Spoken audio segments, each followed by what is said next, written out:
could use it as a tractor. You could hang implements on that Land Rover. You can just take the doors off if they're in the way, turn them right round and lift them off. Then we've got a Ford pickup, of course, Joby Carter, and I don't think he uses that brush on the top, but if you want to learn the art of sign writing, believe you me, it's a fascinating occupation. Joby's your man. Now listen to this truck coming along now. These next two, they're powered by the unique TS3 engine. It's 3 cylinders, it's 6 pistons, and the cylinders are laid horizontally and sideways. Pistons meet in the middle, injection situation. Very economical, but a unique sound and a unique vehicle.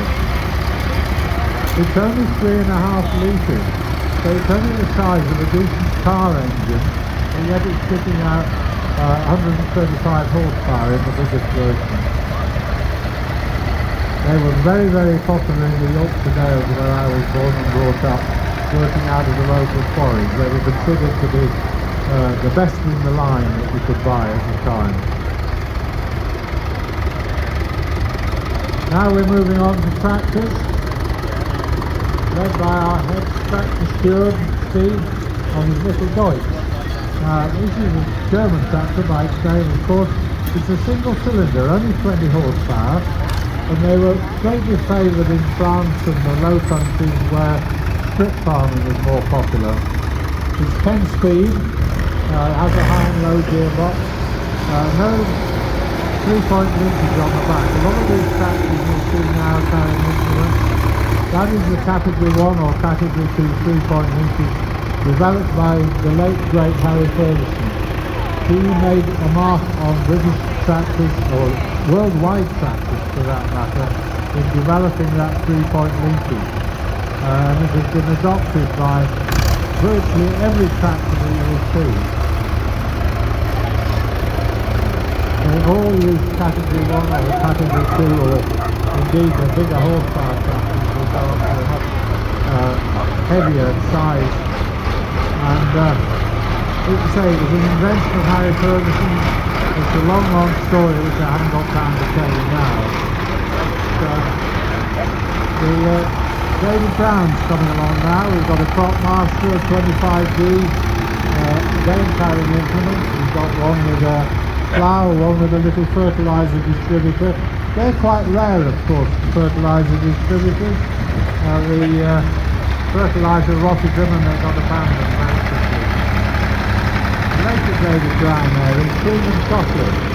David Brown, Ferguson, International all had red tractors. So David Brown decided to change colour so that people would know that it was their tractor working in the field.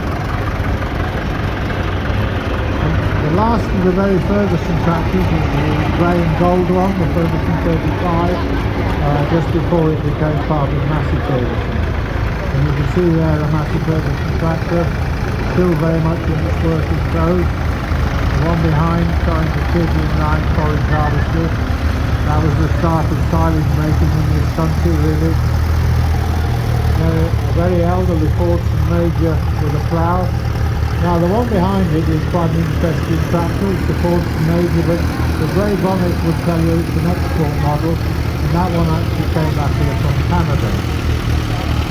Now a lot of you might look at this 8830 Ford and think, oh well, they put a new tractor in to show the difference. But it's not. It's a restored tractor and it's every right to be here in the collection. If you look at the registration, it's actually an H-reg at the front, which gives you an idea of its age. Followed by the very last tractor to carry David Brown's name after Case had taken over, the 1412. We've changed the chocolate chassis to a bright orange, and then of course the David Brown name disappeared altogether.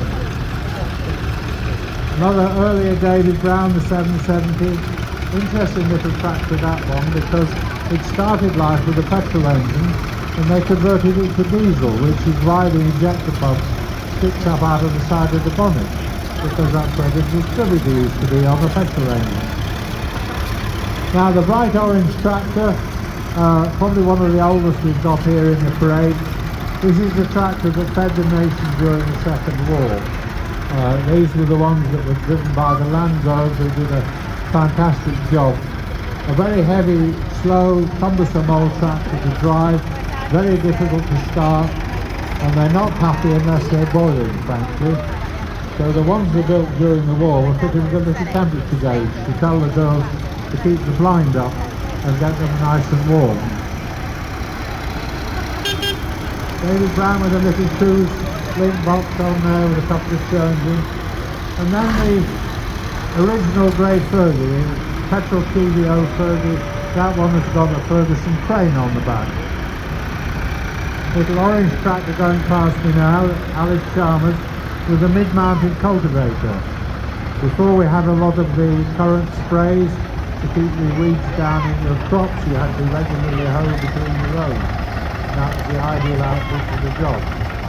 Little International 414, built in the Bradford Works that used to be the Jarrett Car Company until the 1950s, with a mounted blister hay feather on the back.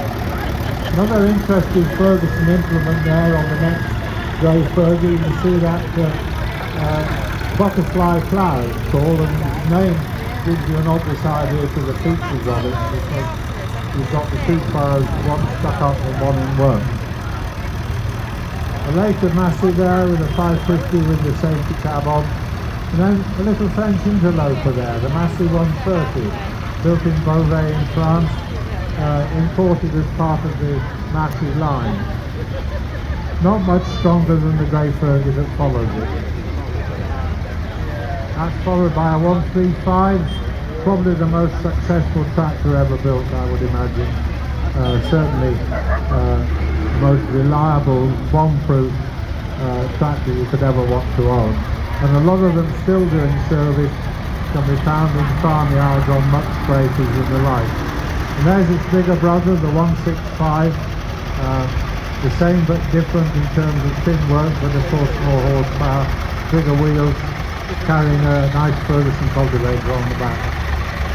And then to a later Massey, the 2680, this is the bigger brother again, and again fitted with a safety cab. This is a full safety cab. If you roll that tractor over, you will be quite safe inside. You'll come out of the tractor, it will be bent and battered, so the cab will be stood like a punch and judy box. A much later Massey again there, the 4245, and that's fitted with a full safety cab. That cab